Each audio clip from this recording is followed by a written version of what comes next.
بسم اللہ الرحمن الرحیم نحمدہ ونصلی ونسلم علی رسولہ الکریم اما بعد. محترم سامعین و ناظرین، کچھ دن پہلے حیدرآباد کا ایک شخص جس کا نام شیخ صلاح الدین ہے، جو اپنے آپ کو طالب علم کہہ رہا ہے، جناب محترم فاروق خان رضوی صاحب کے خلاف کچھ باتیں پیش کی ان کے رد میں، جبکہ حقیقت یہ ہے کہ ان کے رد میں کوئی بھی بات وہ پیش نہیں کر سکا. دعویٰ یہ تھا فاروق خان رضوی کا، اور میرا بھی دعویٰ ہے، اور تمام سنیوں کا یہ دعویٰ ہے کہ یہ جو جماعت اہل حدیث ہے یا قادیانی ہے یا دوسری تنظیم تبلیغی جماعت وغیرہ ہے، یہ سب جماعت بدعتی ہیں. نبی کریم صلی اللہ تعالی علیہ وسلم کے زمانے میں یا صحابہ کرام کے زمانے میں، تابعین کے زمانے میں ان کا وجود نہیں تھا. تو فاروق خان رضوی نے جو کہا، میں نے بھی کئی مرتبہ کہا، ہمارے دوسرے علماء کرام نے بھی فرمایا کہ 1857 سے پہلے جماعت اہل حدیث کا وجود نہیں تھا.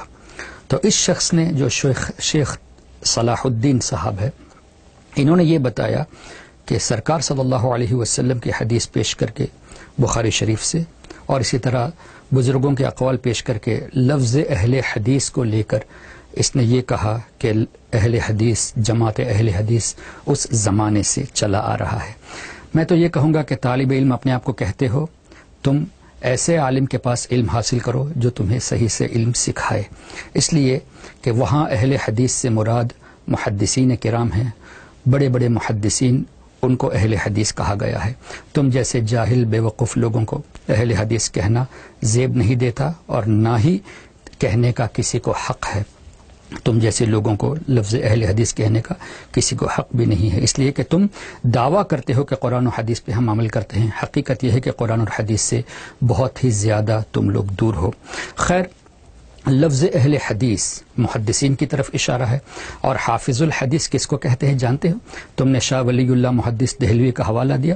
شاہ ولی اللہ محدث دہلوی نے اپنی کتاب میں محدثین کرام کے تعلق سے جب فرمایا تو یہاں تک بات آئی کہ ایک محدث جس کو 1,00,000 حدیثیں یاد ہو وہ بھی اجتہاد نہیں کر سکتے، 2,00,000 یاد ہو تو بھی نہیں. امام احمد ابن حنبل رضی اللہ تعالیٰ عنہ سے پوچھا گیا، کسی کو 1,00,000 حدیث یاد ہو کیا وہ مسائل استنباط کر سکتا ہے؟ فرمایا نہیں.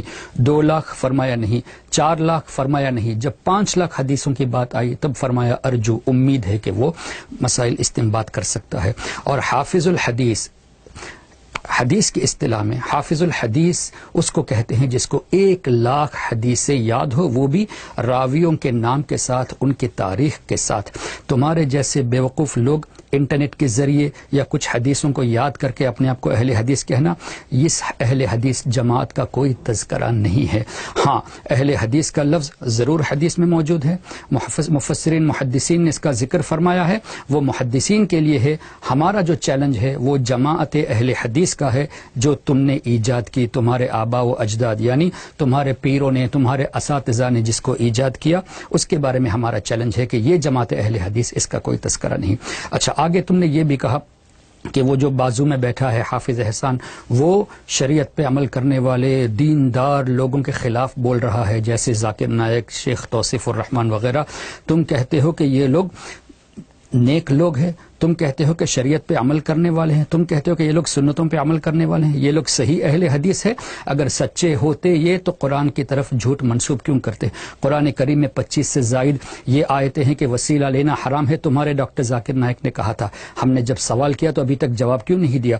وہ آیتیں جو وہ پیش کرتا ہے وہ کفار اور مشرکین کے تعلق سے ہے. مسلمانوں کے لیے، مسلمانوں کو وسیلہ نہ لینے پر ایک آیت بھی نہیں ہے جو حرام ثابت کر دے. حرام قرار دینے کے لیے ایک آیت بھی نہیں، ایک آیت تو دور کی بات ہے، ایک حدیث بھی پیش نہیں کر سکتے. تم صحیح حدیث پہ جانتے ہو، صحیح حدیث کے بارے میں تم بولتے ہو، تم صحیح حدیث تو کیا ضعیف حدیث بھی پیش نہیں کر سکتے. یہ بھی ہمارا چیلنج ہے، وسیلے کے خلاف تم ضعیف حدیث بھی پیش نہیں کر سکتے. تو ایسا شخص جو قرآن پر جھوٹ باندھے، اس کو تم اچھا آدمی کہتے ہو، اس کو تم شریعت کا پابند کہتے ہو، اس کو تم نیک کہتے ہو. شرم آنی چاہیے تمہیں. ہاں، تمہارے نزدیک وہ نیک ہوگا اس لیے کہ تم بھی شیطان ہو، وہ بھی شیطان ہے، تو شیطان کے پیروکار کو شیطان اپنے جو اساتذہ ہے اس کو اچھا ہی مانے گا. اس لیے ذہن میں یہ بات کو بٹھا لو، تم لوگ جہاں سے علم حاصل کر رہے ہو تم طالب علم ہو، اس لیے میں کہہ رہا ہوں جہاں سے تم علم حاصل کر رہے ہو وہ علم کی جگہ صحیح نہیں ہے، بلکہ تمہیں چاہیے کہ سنی صحیح العقیدہ علماء کے پاس جا کے مسائل سیکھے، علم حدیث پڑھو، قرآن کا ترجمہ پڑھو۔ یہ ہمارا مشورہ ہے۔ تم نے شروع میں کہا نا ہم اخلاق سے بات کرتے ہیں، تو ہم بھی اخلاقاً تمہیں دعوت دیتے ہیں، اور تم اس ضد میں ہو۔ اب ہمارا ایک طرف تو یہ کہتے ہو کہ اعلیٰ حضرت کے نئے عقیدے پہ ماننے والے، اور دوسرے طرف کہتے ہو کہ مسلمانوں کی جماعت۔ کہاں کی تم بات کر رہے ہو؟ ایک طرف نیا عقیدہ، نیا فرقہ بھی کہتے ہو، دوسری طرف مسلمان جماعت بھی کہتے ہو۔ تمہارا کوئی ٹھکانہ نہیں، اس لیے کہ تم بغیر سوچے سمجھے بات کر رہے ہو۔ اس لیے ہماری گزارش یہ ہے کہ علم دین اگر حاصل کرنا ہے تو سنی صحیح العقیدہ کے پاس علم دین حاصل کرو، اور جو تمہارا دعویٰ ہے کہ میرے خلاف بھی تم باتیں کرو گے، میرے خلاف بھی تم دلائل پیش کر کے مجھے غلط ثابت کرو گے، اس کی تمہیں کوئی ضرورت نہیں ویڈیو کلپ بنانے کی۔ ہاں ہم اب بھی دعوت دیتے ہیں، ہمارا یوٹیوب چینل youtube.com/السنہ ٹرسٹ ہمارا ایڈریس موجود ہے، ہمارا ٹیلی فون نمبر موجود ہے، ابھی بھی بول دیتا ہوں 009477888786، ہمارا email address ehsan888786@yahoo.com۔ Official letter بھیجو، ہم خود ہی تمہارے پاس ڈسکس کرنے کے لیے آ جائیں گے۔ ویڈیو کلپ بنا کے بلا وجہ لوگوں کو بیوقوف بنانے کی کوشش مت کرو، غلط امپریشن دینے کی کوشش مت کرو۔ ہمت ہے چونکہ تمہارا کانٹیکٹ میرے پاس نہیں ہے، اس لیے میں ویڈیو کے ذریعے تمہارے پاس یہ بات پہنچانا چاہتا ہوں۔ میرا نمبر دوبارہ نوٹ کر لو 009477788786، اور ای میل ایڈریس ehsan888786@yahoo.com۔ جب بھی چاہو ای میل کرو، انشاءاللہ ہم حاضر ہو جائیں گے، لیکن ڈسکشن ریکارڈنگ ہوگی تاکہ جھوٹ تمہارا پکڑا جائے۔ وآخر دعوانا ان الحمد للہ رب العالمین۔